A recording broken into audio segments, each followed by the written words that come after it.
મેં જ્યારે F1નું haptic trailer જોયું જે એપલ ટીવી માટે બન્યું છે ત્યારે જ મારે સમજી જવાનું હતું કે આ વર્ષની નહીં, આ તો આખા સદીનો બેસ્ટ સિનેમેટિક એક્સપિરિયન્સ થવાનો છે યાર.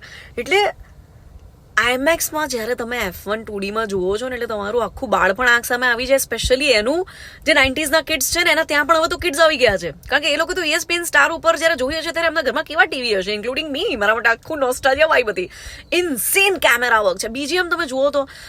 એટલે આઈમેક્સમાં આજે આખો અનુભવ છે ને યાર, it's not just about racing but about losing and rediscovering the love for the sport. And I had goosebumps in બહુ જ બધા સીન. લોકો તાળીઓ પાડતા હતા, હું તો આમ જ રહેતી હતી કે ઓ નો નો નો નો નો. એટલે લાગતું જ નતું કે મૂવી જોઉં છું, કારણ કે ઓજી ડ્રાઈવર્સ તમને એટલા બધા ફિલ્મની અંદર જોવા મળશે. આખા ડેકેડનો બેસ્ટ સિનેમેટિક એક્સપિરિયન્સ આપ્યો છે F1ના મેકર્સે. Brad Pitt simply fantastic, and Joseph ભાઈ તમે તો યાર શું ડિરેક્શન કરો છો. અદ્ભુત પિક્ચર છે F1. This is not a movie review, this is my own feeling, મારો અનુભવ.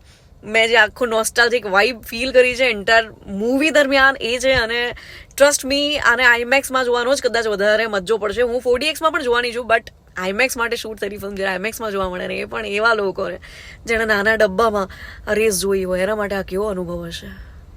અદ્ભુત.